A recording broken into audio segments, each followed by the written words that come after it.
Welcome to the adventures of the Dreamland Tales channel. Hi, I'm Pipo, the happiest, most creative kitty. And, well, also a little messy. Today, I'll tell you the story of how I almost ruined my big dance show at the Forest Festival. Do you think being messy can get you into trouble? If you like this story, don't forget to like the video and subscribe so you won't miss more stories like this one. The story begins in 5, 4, 3, 2, 1.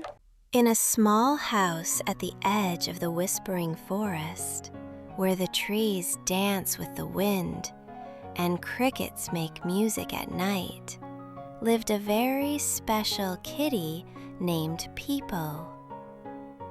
Everyone loved Peipo for his joy, his big heart, and, of course, for his dancing talent. But there was one thing that always got him in trouble. He was super messy.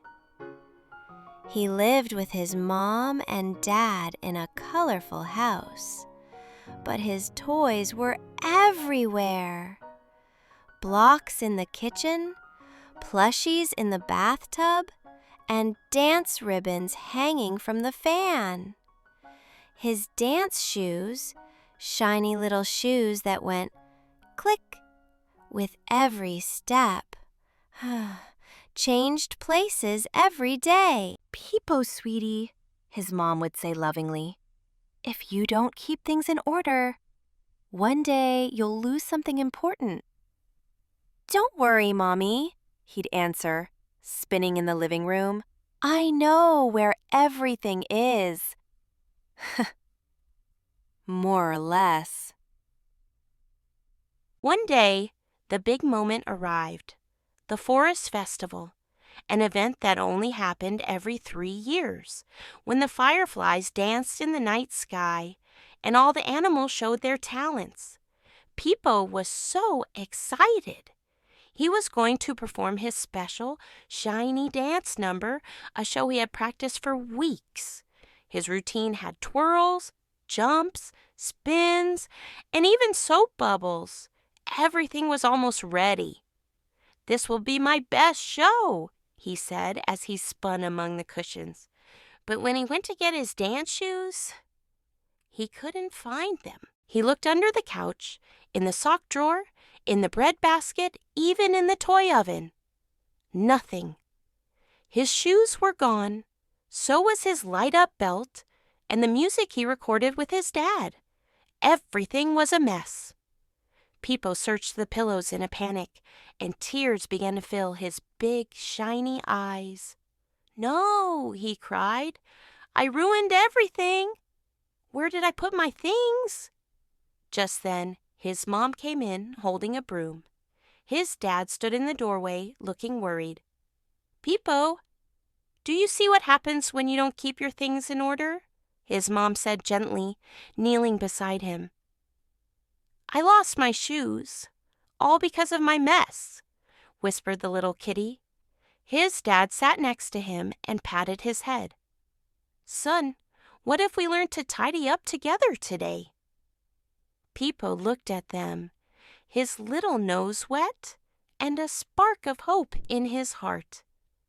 "Will you really help me?" "Of course we will," they both said at the same time. The whole family took out all the toys, books, clothes, pencils, even bottle caps, and laid them on a big blanket. "All of this was in your room?" said Dad, surprised. "I didn't even know I had so much stuff," laughed Pipo, a bit embarrassed. They sorted everything: soft toys, colorful ribbons, musical instruments. They even found a letter Pipo had written when he was 3 years old. Mom helped make small boxes out of recycled cardboard, and they drew little pictures on them: a shoe, a star, a music note. "Look how nice everything looks," said Pipo, smiling. "I can even breathe better." From that day on, every night before bed, Pipo spent 5 minutes putting his things away. And every Sunday he cleaned up with music and soap bubbles. One day, while organizing his ribbons, he found his dance shoes. "Mom, Dad, I found them!" he shouted, jumping with joy. "See what keeping things tidy can do?" said his mom, smiling.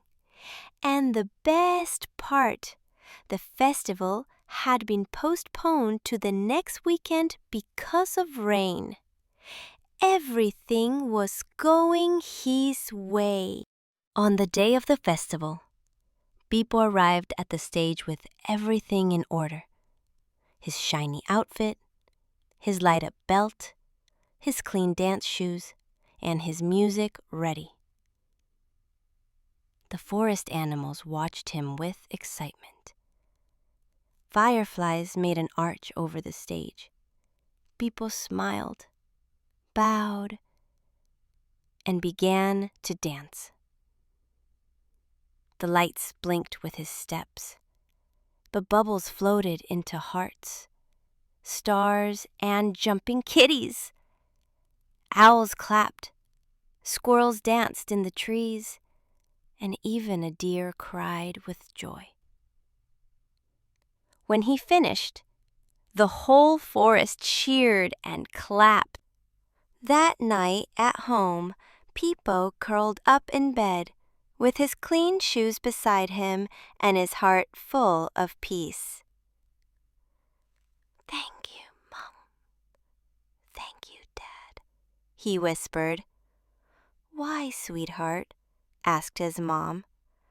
"For teaching me that cleaning isn't just about being tidy. It's about enjoying what I love even more."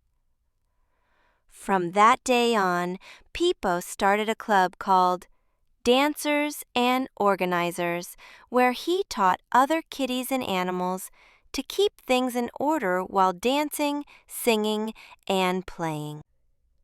And even though he sometimes forgot to put away a toy or two, Pipo always remembered that cleaning wasn't a punishment, but a way to take care of his joy and his dreams.